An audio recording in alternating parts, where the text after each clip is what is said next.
Duval Comic and Zine Fest, how are we doing today? All right. I appreciate the response. I even commend the effort, and in all honesty, that type of energy would work at any other comic book show or event, but not the case here. And I know that we're just getting to know each other, but I've got a small favor to ask, all right? There's some very important people here that can ensure that more events like this happen in the future, and I think it's safe to say we all want that, right? With that in mind, well, I want you guys to keep that in mind when I ask that one more time, all right? If that was 100%, I want 120.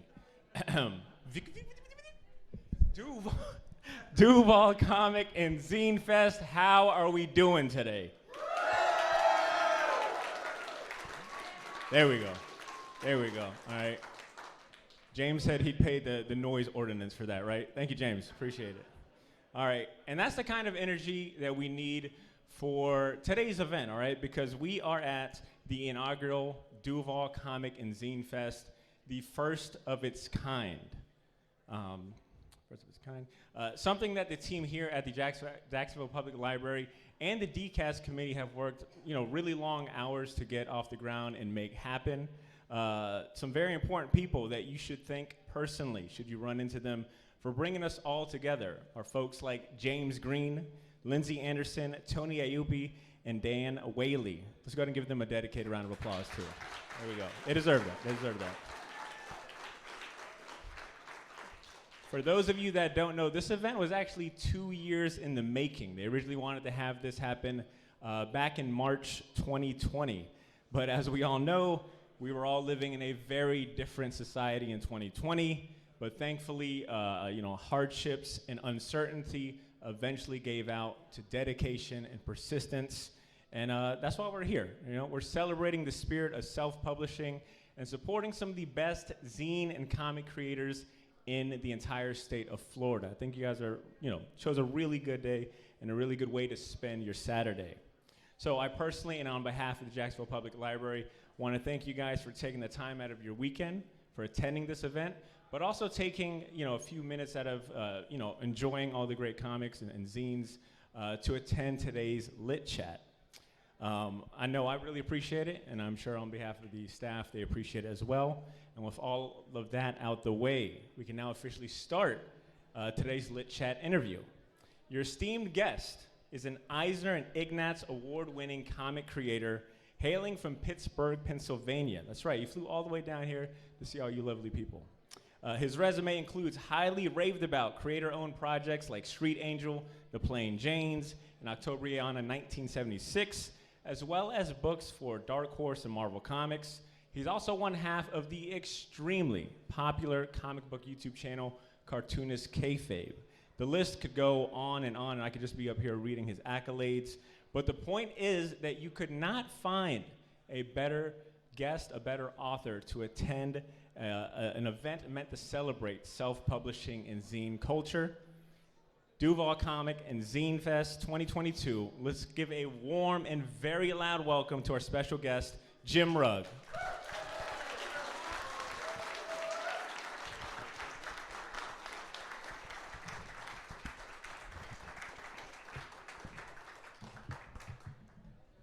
How you like that? That's a great intro. Hope I live up to it. Jim, is this your first time in Jax? It is, yes. And how are you liking Jax so far? How are you liking the event so far? I love the event. I love these library events. I was at CXC in Columbus at the beginning of this month. Another beautiful library. I often joke, kids have it so good these days because when I was a kid, I had a wonderful library, but very few comics in the library. So to be at a comics event like this in a library like this, it overwhelms me. I love it. Yeah, I think it's something I can personally say I think I take for granted, being I live so close and, just all the great options, especially like how involved, people like James and the whole DCAS committee are with the community.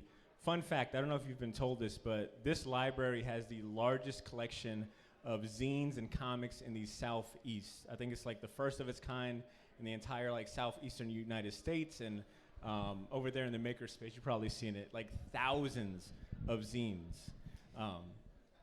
It's amazing. We actually have a nice zine collection in the local Pittsburgh library back home. And I know we're going to talk about zines some today, and that was one of the places that I first was exposed to them through my library. So seeing a zine collection in a library, just like comics and graphic novels, kind of warms my heart. That's good stuff. That's good stuff. And I guess on the topic of of where you're from in Pittsburgh and whatnot, what is the self-publishing and what is the comic scene like in Pittsburgh? Man, this might be the only question we get to. It's a great scene. Pittsburgh's a relatively small city, but I have friends. Most of my friends are involved in comics in some way or another, and a friend was visiting recently, and we were going to comic shops to kind of dig for comics, as we do. And naming comic shops that were local to Pittsburgh, I stopped around number 20, which is a huge number for a relatively small city. And that history of comics goes back into the 70s. We have multiple retailers that were selling comics all the way back in the 70s. And I think it really, that's how we would grow new fans or new creators, because we had these resources. When I was interested in comics, I found a couple of these stores, and that's who was like showing me, oh, you like this artist? Check out this book, or have you seen this book? And it really was my informal education on comics. So the comic scene there is really good. I wasn't the only young fan who wanted to make comics, of course, there. And they participated in the same system I did, where they were going to comic shops and they were basically learning from the great comic shop owners there. And I have hooked up with many of them. When I started making comics, you kind of find your people, your other people that are making them. And we would get together once a week and bring our comic pages or our mini comics and basically try to get better. It was a captive audience, so to speak. When you're starting out, it can be hard to find somebody to read your comics, and maybe rightfully so. It's pretty rough in the beginning. But some of the other people there are Ed Piskor, who I do Cartoonist Kayfabe with, and I've known from his 20 years. We travel to comic book conventions together. We used to meet every week to talk comics. I guess we still meet every week to talk comics. Tom Scioli is another creator there that did a grand design for Fantastic Four, did Godland for Image Comics, has done a ton of books, did a Jack Kirby biography recently that's very highly acclaimed. Frank Santoro is another cartoonist based in Pittsburgh. And having other peers around is invaluable. I've heard that in some of the other panels today, talking about the value of having other comic fans or comic makers around. And that's one of the values of an event like this, is where we can find each other. We can find other people who are interested in comics and talking comics, making comics, and all of that. So we have a very healthy comic scene in Pittsburgh with a nice history there. Awesome. And I know you do a lot of, I'd seen you and Ed at Heroes Con in Charlotte, North Carolina earlier over the summer. I know that you kind of get around when it comes to hitting up the different comic conventions and whatnot around the States. And I think what I noticed there, and I see here too, is that you do a really good job of hitting like the artist alleys and doing, seeking out, just emerging talent or just like really cool stuff. And I was curious, what are some things that when you're looking at, at a convention like this, like what are the things that pop out to you, or how do you go about navigating, looking for new artists and whatnot? It gets harder and harder because the quality of work has really improved steadily as long as I've been a fan and been making comics. So, good design maybe, something that pops out. Like I often say different for me is better than good, because I've been reading comics for virtually my whole life and really looking at them with the eye of what can I learn from this comic? What does it do well that I can steal or borrow? And as a result, everything that I read is compared to that history, So if you want to do a superhero comic, I read Watchmen within the first 2 years of reading comics. So that's kind of where the bar is set, and it goes up with more experience and more reading. So when I'm walking around, it's just whatever catches my eye, really. That's the nice thing with comics, is they're visual. So you can quickly be drawn in, pulled in as you're walking by these tables. And that's the first thing that, catches my eye is, does something pop? Does something grab my attention? Does it make me want to, go in and see what's inside that cover? Can you recall maybe a recent artist or comic that you recently kind of came across that really grabbed your attention? Oh, man. These are often my hardest questions. But I do remember one recently. We also get a lot of comics sent to us in the mail as part of Cartoonist Kayfabe, And one of the comics that I pulled out was called Acid Nun. And it was from a cartoonist and a painter out of Chicago. And it had that quality as like halfway out of the envelope, it looked spectacular. It was super bright colors, so like the colors quickly grabbed my attention, and it never really let go. And I liked it so much, I started following the artist. I got one of her paintings. I eventually did a pinup for, there's now a book collection of Acid Nun. So that one really blew me away. And I don't think it was her first comic, but she was primarily a painter and hadn't done too many comics, I don't think. So this one really stood out, and you know, it was the visuals, definitely, is what was the first part. And then if they're good enough, you start reading, and you kind of go down that rabbit hole of a good story. That's rad. Talk about, I mean, to get a pinup from Jim Rugg, you know, and I just kind of blind mail away, that's an awesome story. So I wanted to get back on the topic of zines, because it's an interesting form, you know, medium for me, as someone that's like always been very heavy into like mainstream comics. I honestly didn't come across, you know, like zine culture until a few years ago when I had someone like James Green and Lindsay Anderson on the show, and they kind of like showed me the ways of zine and opened my eyes to that. And what I still find fascinating to this day is just how ingrained zine culture is, like longevity-wise, right? Like it is deeply rooted in American society, but also pop culture. You know, like there's some people that trace zines back to like the 1700s. Like Benjamin Franklin had like a pamphlet he was handing out, and some consider that like among the first zines. But then, you know, you think about like the prominent zine culture with, you know, early science fiction, media zines of Star Trek and things like Starsky and Hutch fan zines. And then, of course, like the 70s and 80s with the whole punk scene. I think I say all of that to say that regardless of the time period that you look at, zines have just been around for so long. And the one thing that's for certain is that they have such close ties with like underground movements and communities, and serving as like an outlet for self-expression, especially to like under-marginalized like groups and people that have had no other options or ways to self-express. And that is my long-winded way of you know, turning the tables back to you and asking, in your words and, you know, experience at that, how do zines and the culture behind them stand out from like other print media, like magazines and specifically like comic books? Ooh, magazines, they stand out because zines I often associate as the work of one person or of a very specific interest. And they're not encumbered by advertising or the need to have a certain number of circulation or sales, which allows you to be very specific to whatever your concerns are, whatever your interests are. You know, comics, I think there's some crossover with comics in that traditionally a lot of people, when you say comics, you think maybe of like like Spider-Man or Batman. And those books are typically done by a team of creators, as opposed to, again, a zine or a mini comic that is often the work of one person or a very small group of people that share some kind of common interest, common goal. And so I think that's the big difference, is that individual voice and the individual interests. And, you know, one of my favorite things about comics is this idea that because it's words and pictures and one person can create that, it's about as close as you can get from like somebody's ideas, you know, being in their head to like put that information in my head. Let me see the world through your eyes. And that's what I think zines offer, whether it's mini comics or zines or self-publishing. It's that idea of like, I can really transfer some information, some ideas, some point of view that I have to somebody that picks this up. And the nice thing with, you know, where we are in terms of technology is you could make one copy of the thing and it's still cost effective. You know, it's I have a friend who calls it a low barrier to entry, and part of that low barrier is it doesn't cost a lot of money to make a zine or to self-publish a comic today, and that allows, again, a tremendous amount of creative freedom. So if you have some weird idea that you can't sell or get past a gatekeeper, an editor, or a publisher, zines offer you a way to at least put that idea out there and communicate that with someone else. And I think that's always been my attraction to them. It's a very personal medium.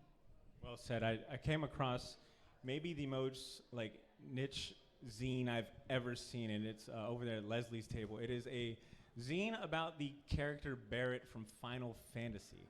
I think it was like 20, 30-page zine all about this character. That is awesome. What? Like, for hyper fans to be like, I've got an outlet and I'm going to tell you all about. There we go, right here. Thank you, Bulletproof Heart. And there's this really good quote from a writer at Folio Weekly by the name of Rain Henderson. They wrote a really good piece about today's event, and I like this quote here. They wrote, "Zines offer a tangible glimpse at society, pushing through the clutter of likes and shares by ways of hands, not thumbs." I think that kind of encapsulates a lot of what you just said. But on the topic of zine history and comic books and that correlation, I think even the most hardcore, comic book superhero fan may overlook that some of the most popular and most popular characters and properties in comic books originated with zine and self-publishing. And the two that primarily come to mind, and I use that as examples, is Superman and Teenage Mutant Ninja Turtles. Superman was started out, in name only, of course, as a sci-fi zine by the same people who would go on to create them, Jerry Schuster and Siegel and Schuster. And TMNT, of course, done by Kevin Eastman and Peter Laird, self-published, drawn by hand, distributed by hand. So, that spirit of DIY and self-publishing, it even touches the biggest properties in comic books. And Jim, I was curious, what are some examples of your favorite self-published comics or independent creators? Like, what names come to mind? Well, you stole my thunder a little bit with Teenage Mutant Ninja Turtles. They're very legendary. I was reading comics in the late 80s and early 90s, and my dream at that point was to draw Spider-Man or Wolverine or Hulk.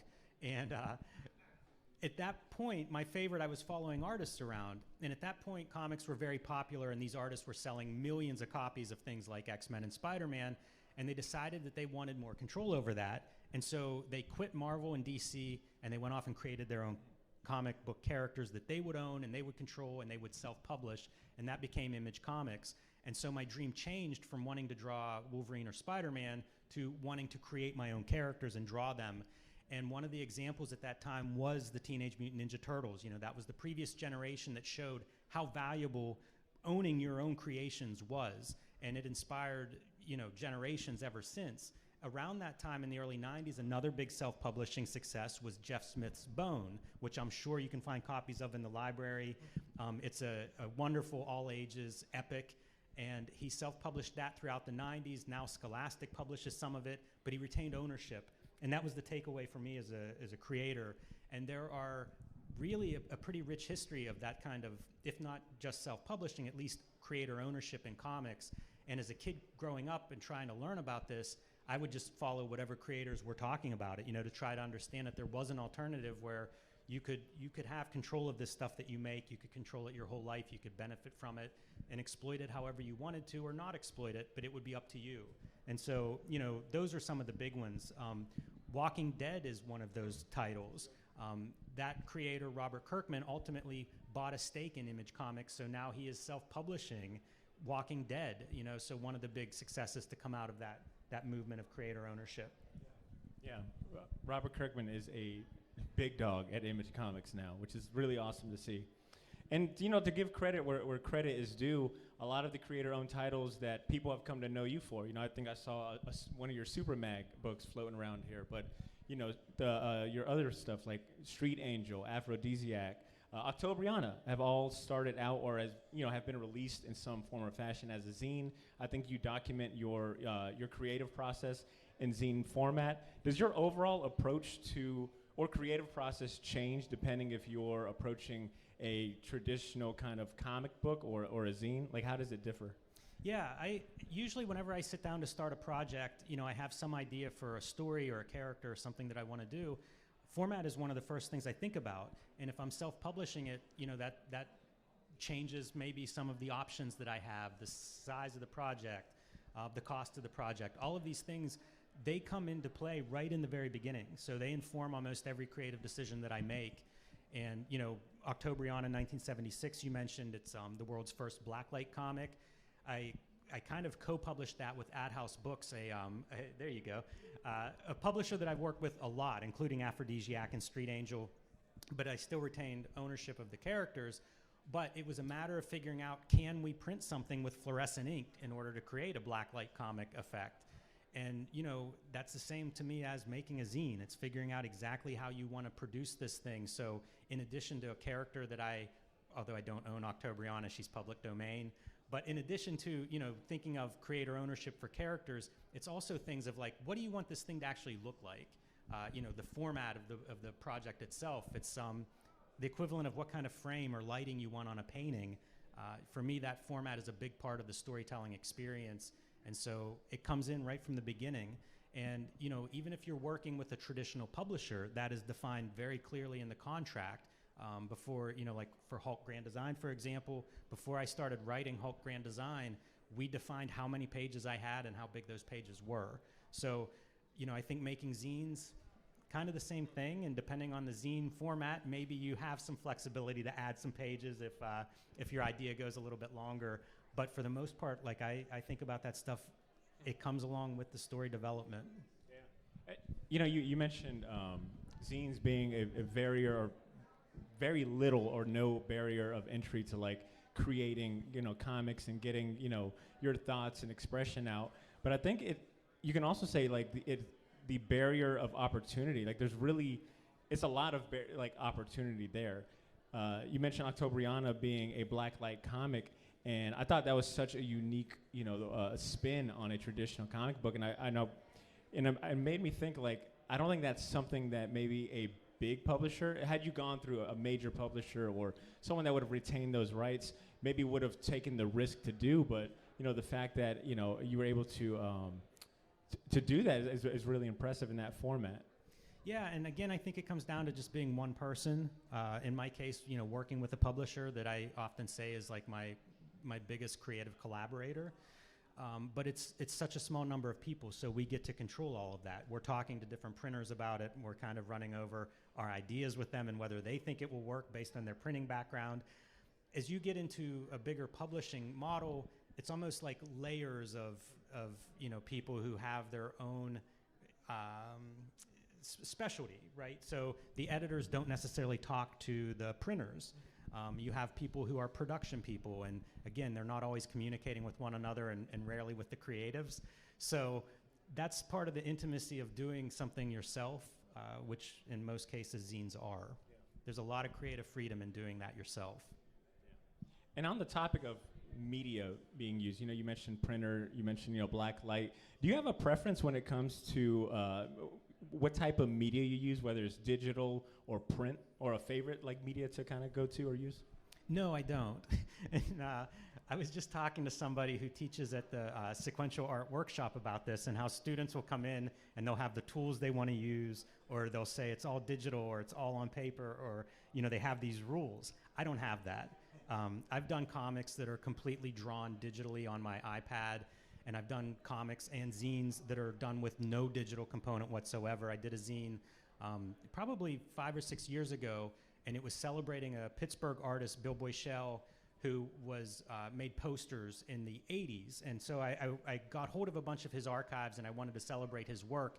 And all of his work was created pre-digital. And so that was my challenge for the zine. Was I went to Kinko's one night, and I decided I was going to make the entire zine with no computer component. So it was just cutting and pasting and taping things together and photocopying them.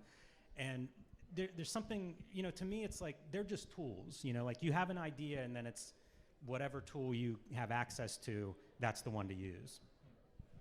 Where would you say you find the most, I guess, source of inspiration? Does it come from other comics or movies, books, any music?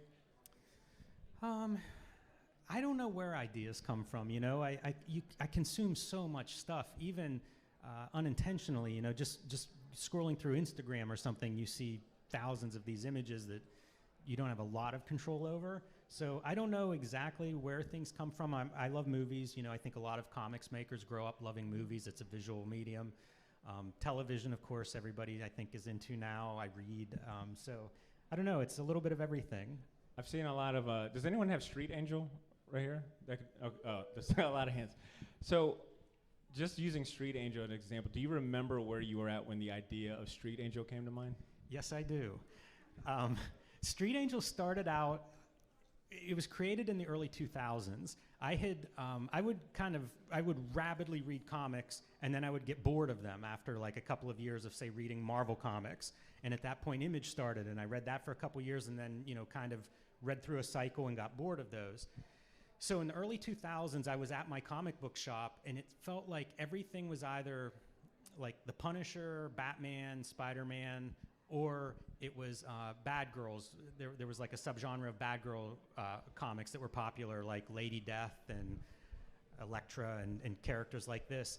And that was all that I saw on the wall, and I had read those, and I wasn't interested in them anymore. And so Street Angel developed as the opposite of like all the comics that I was seeing on New Comic Book Day. And this meant not a 12-year-old boy's power fantasy, you know, not some half-naked woman. You know, it was just kind of like this list of what I saw, and then the opposite was Street Angel. And at first it was gonna be this like really mean-spirited parody of, you know, some alternative. And after a couple of days of the kind of the mean spirit part, that falls away because it takes a long time to make a comic, and I didn't want to sit there angry for months on end. And it became really what Street Angel is today, which is an action comic, you know, like a superhero, but not a superhero that anybody reading it would want to trade places with. Street Angel is a homeless orphan, so right away, you know, it's not necessarily something you're fantasizing about if you're going to read this. Her life is very difficult. But she's a very good fighter and mostly fights for people who can't fight for themselves. In addition to that, I hope that anyone who reads Street Angel finds some humor in the stories, because they are playing on the tropes of superhero comics, and I think there's room for humor there. One of her early villains is Dr. Pangea, who wants to re-Pangeify the Earth. Kind of, you know, the idea of the supervillain taking over the world, but some funny twists in there, hopefully. So, you know, it evolved a little bit away from that initial idea, but it retained that core of I wanted to do a comic that looked different than what I was seeing on the New Comic Day wall. Stuff. And if anyone's curious about picking up Street Angel, Ben over here in the corners got a whole stack of them. Shameless plug, shameless plug. So earlier you had mentioned that in the beginning, you know, much like a lot of us here, you know, maybe starting out early reading comic books, it was Marvel, it was dreams of drawing, you know, Wolverine and Hulk. But you're someone that could actually say you've done that. You got to achieve your dream.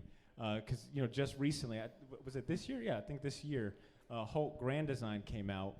And, you know, we've talked a lot about the creative freedom that comes with zines and DIY and self-publishing, creator-owned work. But how are you able to, I guess, maintain your vision and in your integrity and bring your own style into, you know, the house of ideas? You know, we're talking about Hulk, a character that, you know, has been around, you know, for years, right? 60 years, I think. 60 going on. years. 60 years. So how are you able to bring something fresh to a character that's been around so long and has got, like you said, so many layers of red tape and editorial?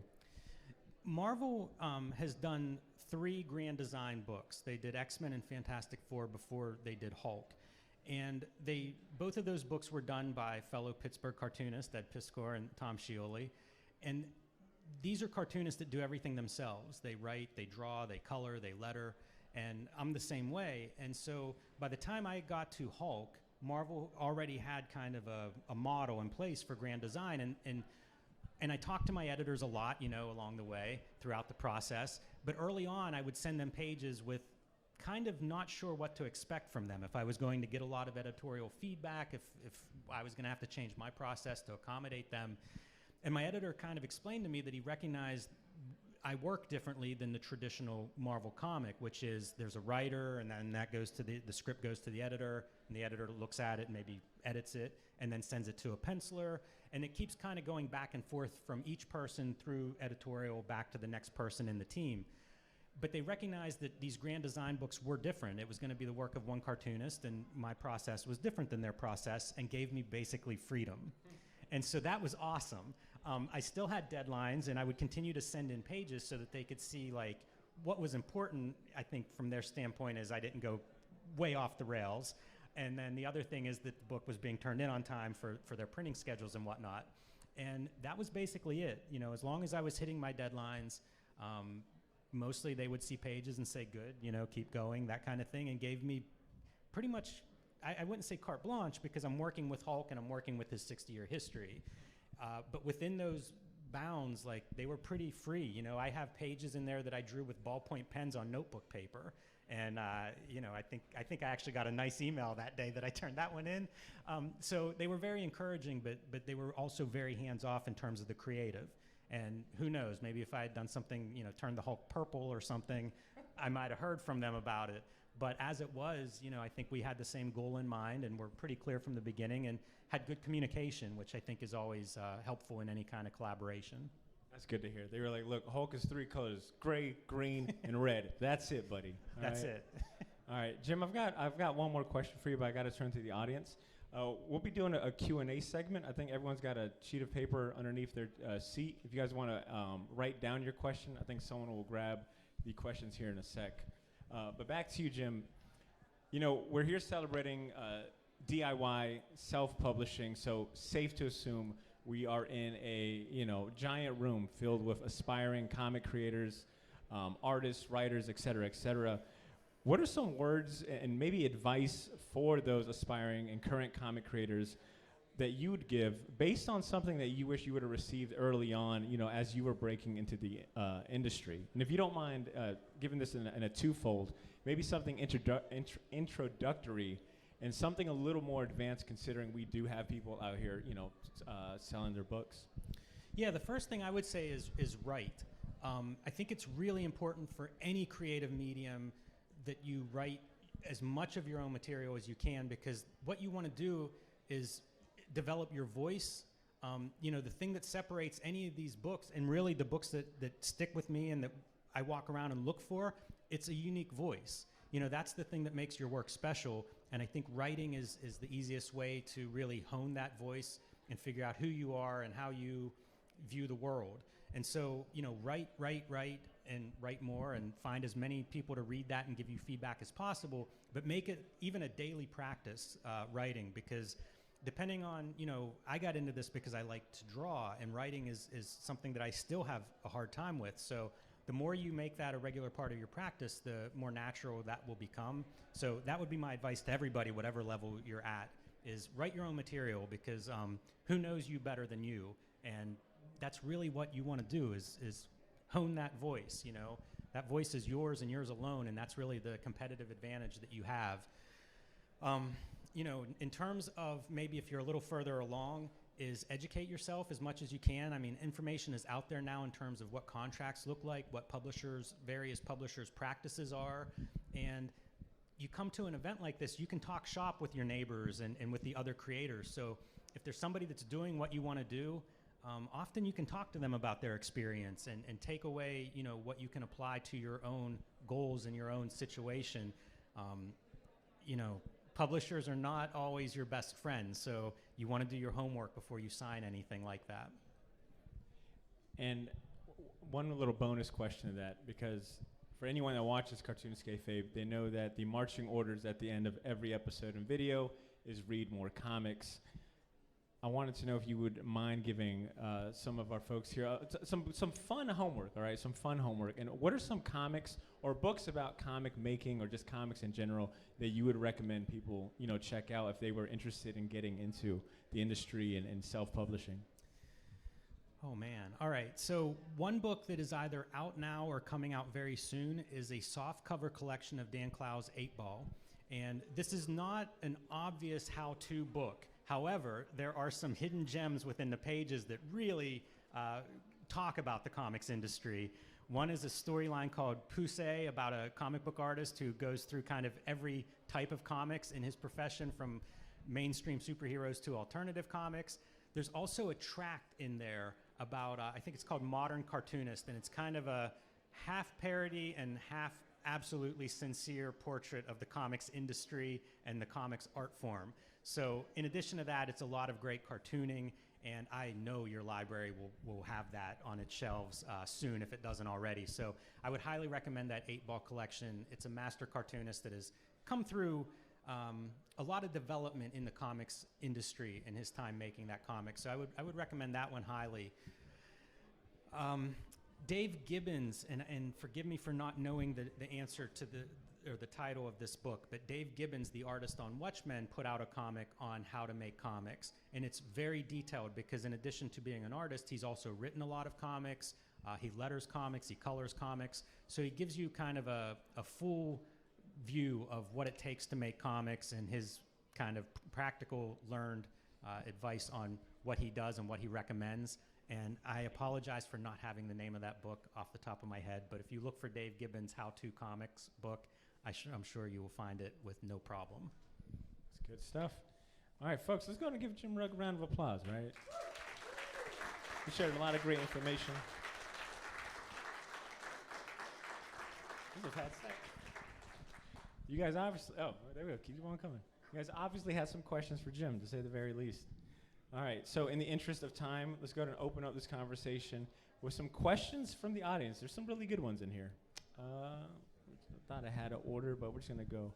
So the first question I've got is, did you ever have a disappointing title or publication, and how did you get over it? Basically, how should new artists slash zine writers approach disappointing, whether it's in sales, attendance, etc.? Yeah, I've had my share of disappointments. You just kind of gotta let it go. Move on to the next event. If it's something that you can identify, whatever the source of the disappointment is, you may be able to correct it moving forward. But there are also events that maybe aren't well attended, or I hate to say, maybe it's not your audience, but these things happen too, and sometimes the best thing is to stay the course and not get too discouraged. Maybe don't get too high or too low, regardless of how the event goes, because there's always tomorrow, good or bad. You're going to keep moving forward with this stuff. So that would be one thing. And, also make lemonade out of lemons. You come to an event like today, and if your sales aren't what you want them to do, maybe do a little bit more of walking around and meeting some fellow cartoonists and getting to know some of your peers, because that will always pay dividends. Just being able to talk to other people that have been through these experiences and realizing, you don't suck because you had a bad day. Everybody in this room can tell you a story about a bad experience at a convention, or a comic that didn't print right from the printer, or whatever the case may be that you're struggling with. I promise you're not the only one who has had that experience. So depending on the situation, try to get something out of that. Go talk to some people, make some new friends. It'll serve you well overall. It's nice to be able to talk to other cartoonists and learn that you're not the only one that's had that experience. Absolutely, lean into your community. All right, so this next one here is a question about comic, your comic process. They ask, you're going to draw a comic. When you receive a script, would you prefer that the writer provide ideas for layout, or would you rather have that left completely up to you? I would rather have it left up to me. I think that the thing that I'm best at when it comes to making comics is breaking down the story into visuals on a page. I think the common way that comics are written nowadays is called full script, and that is usually each panel is described in great detail. And to me, that feels like you're no longer the cartoonist, now you're an illustrator. I like the cartooning part. There are a lot of great illustrators in comics, and clearly that method works for a lot of people. But I personally want to take that story and I want to adapt it to comics myself. I have a writing partner for some of my work named Brian Maruka. He's my writing partner on Street Angel, Afrodisiac, a few other titles. And we actually write prose, like short stories. And then once we have that in a state that we like it, that we feel like this is a good story, it's ready to go, then I take it and adapt it to a comic, because that's the part I like. I like the storytelling in the comics form. So give me the story and let me break it down on the page. I'm going to piggyback off this question. Who are some of your favorite comic book writers? Well, maybe writers in comic books or just like short stories. Do you have any that you look up to or really inspire you? That's a good question. I go through phases. One of the first people that I really followed was Frank Miller as a comic book writer. I mentioned Dan Clowes already, who I think is a really good writer. He's written screenplays and things in addition to comics to demonstrate kind of that quality. I loved Stephen King growing up, and I actually think I like his short stories better than his novels. So for short story form, that's somebody who I enjoy. And screenplays, like I went through phases of reading screenplays, which maybe fall somewhere in between short stories and longer form. Solid lineup. All right, this next question is obviously from a big fan of yours, because it gets into the weeds. What prompted your creation of Rambo 3.5? Was it a love of political satire? Was it a love of action comedies? Or did you just want to draw Bush and Stallone broing out? So I do love action movies. I grew up in kind of the middle of nowhere, and video stores were like one of my first great escapes. And that meant a lot of action movies and maybe B movies, and not always the best. So Rambo was a favorite. And in Rambo 3, he teams up with these Afghan freedom fighters who basically went on to become the Taliban. And so after the events of 9/11, they made a Rambo 4, and it was never addressed. And so I felt like if you wanted to continue enjoying the Rambo series, we needed to come to terms with this. And so I made Rambo 3.5 to kind of like fill that in and let all the Rambo fans continue to enjoy Rambo. You almost made our signer laugh too. He's holding back tears of laughter. All right, let's continue to get meta, all right? What is the story behind the hawk in the photo? And I'm assuming it's the lit chat photo that they were sharing with you holding a hawk, looking like Ghostface Killer. My wife and I went to Ireland for our 20th anniversary this year, and one of the things we did there was a hawk walk, and so that was my hawk on my walk, and he was awesome. So we got a couple of good photos, and I had to use them. What was his name? I don't remember his name. He didn't talk much. Oh, I can imagine. Let's call him Rambo for this story going forward. Well, I guess on the topic of traveling, where international comic book scene wise, is there a country or maybe an international comic convention that you went to, or maybe shop that really impressed you, that's still kind of burned in your memory? Yeah, I went to Tokyo, I think it was in 2017, and it was with a school trip. And so during the day, we would do a lot of tourist kind of stuff. We had a guide that would show us different things, and it was beautiful, it was amazing.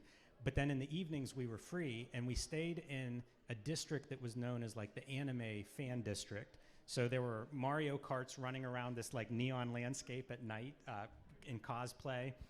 But there were I bought manga there off of street vendors. I bought it in used bookstores, in new bookstores, in the white bright light manga shops right next to the subways that you hear businessmen would buy their manga, and then get on the train, and then manga shops. And in this one district, it was loaded with manga. So every night I would just be out in these shops looking at walls of genres that don't even exist here. Baseball manga would be shelves of baseball manga and sports mangas, and I would find things Otomo works that weren't translated into English. It'd be a whole section of Otomo, the creator of Akira, and it was just whatever I had hoped of. If you've ever read the graphic novel Hicksville, it's sort of like this comics paradise. That's what I found there. I would go to these manga shops, and the school kids would get out of school, and you would see busloads of kids running into the manga shops. It was just this fantasy land where there were comics for every demographic you can imagine. The manga shops would be 6 or 7 stories tall. There'd be one floor that was all doujinshi, which was amateur press. Some of it's fan art. There would be galleries within there. There would be adult manga would be one floor. It was just this comics paradise is the only way I can think of to describe it. And I've done Angoulême in France, the famous French comics festival, and it's another amazing comics area where an entire city is just there celebrating comics, and it's very international in scope. So you have creators from all over the world, and that kind of love of comics, reverence for comics I still think about that all the time, and it's incredible to me. Wherever we travel, I always find comic shops, and it has that kind of you can almost see the love on the shelves no matter where it's at. That's awesome. I know what I'm doing tonight. Expedia, here I come. All right, this next, we're getting into some comic industry talk. I love a good comic industry topic. All right, this question. Do you feel the proliferation of variant covers is beneficial to the long-term health of comics? Good question. Okay, that's a really inside baseball kind of question.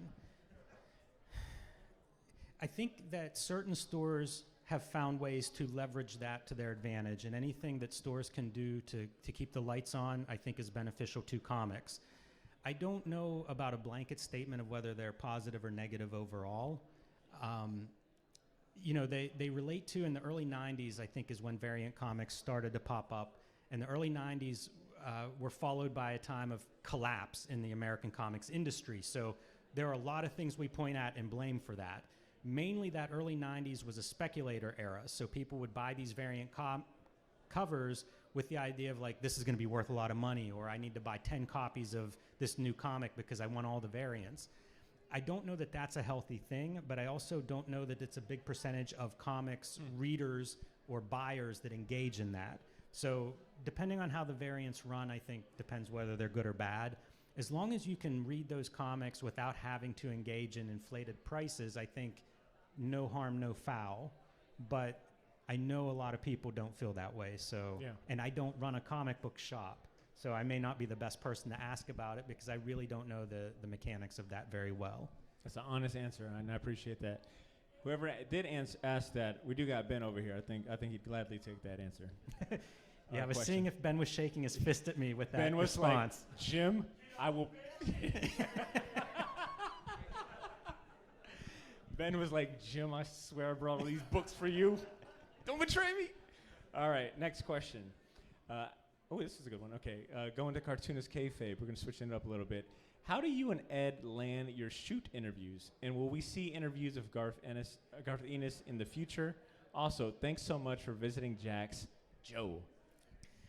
Well, we don't have Garth Ennis on the schedule, but we're both fans. So, Garth, if you're watching this, you have an open invitation to Cartoonist Kayfabe. We get interviews a variety of ways. Like, we've both been making comics for 20 years and going to these shows, and so we know a lot of other comic book makers. Sometimes we just blindly reach out to people, and sometimes we'll have maybe a third party, a friend of a friend kind of thing. And we've done all of those things. We've even been approached by a few of the people that we've interviewed, which is kind of mind-blowing as a comics fan that I am.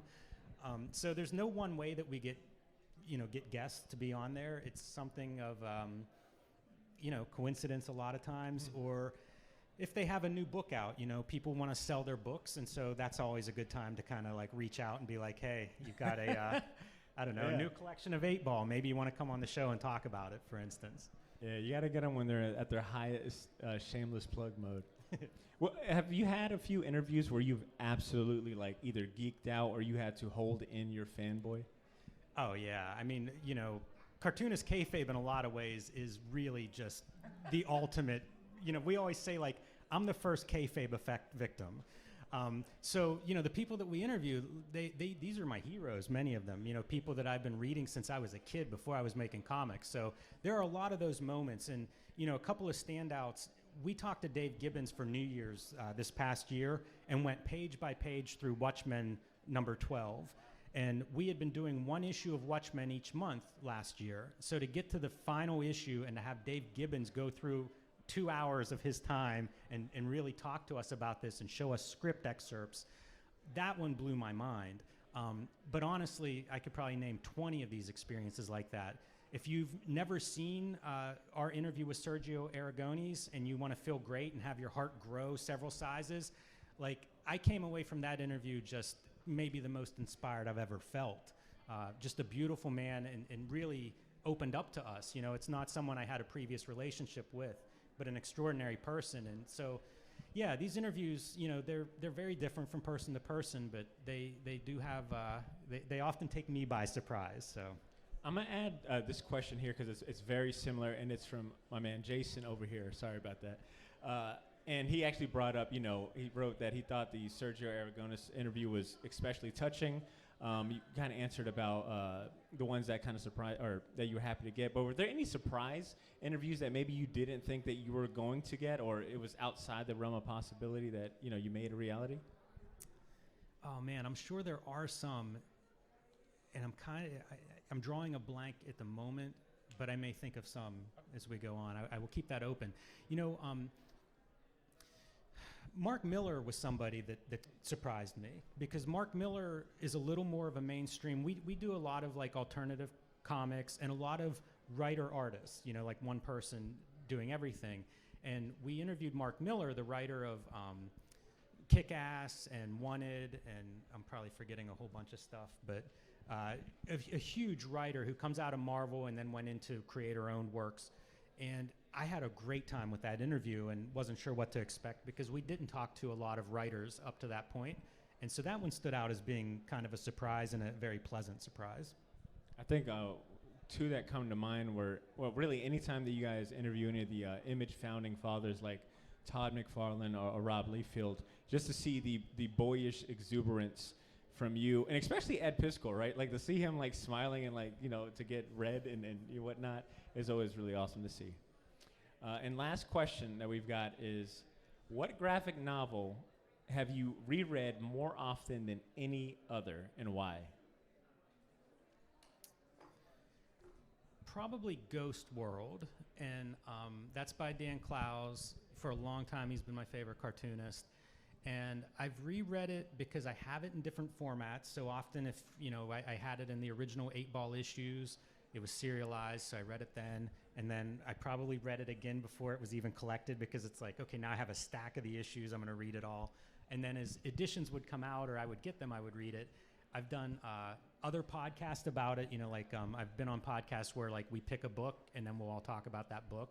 So probably Ghost World, unless I'm forgetting something obvious, but possibly Electra Assassin. That's another one that I really love. Classic. And I've been reading it now for, you know, 30 years. It came out in '86, and I did not understand it the first time I read it. It's Bill Sienkiewicz does this painted artwork, and Frank Miller does a script that sort of doesn't give anything away. It's not the old Stan Lee style where like the caption describes what the drawing is. And so the first time I read it, I had no idea what was going on. But over the years, I've really come to enjoy that one. So possibly Electra Assassin. That's good stuff. And speaking of Frank Miller, you guys had Frank Miller on Cartoonist Kayfabe, correct? Come on, Frank. What are you waiting Oh, for? come on, Frank. All right. Well, Jim, this has been a fantastic conversation. I'm so ecstatic that you got to come down here in Jackson, experience DCAS in person. But I think that is the end of our time, and I just want to say thanks again. Thank you. And a big shout out to all of you as well for the questions, all right? Thank you guys. Thanks, everyone.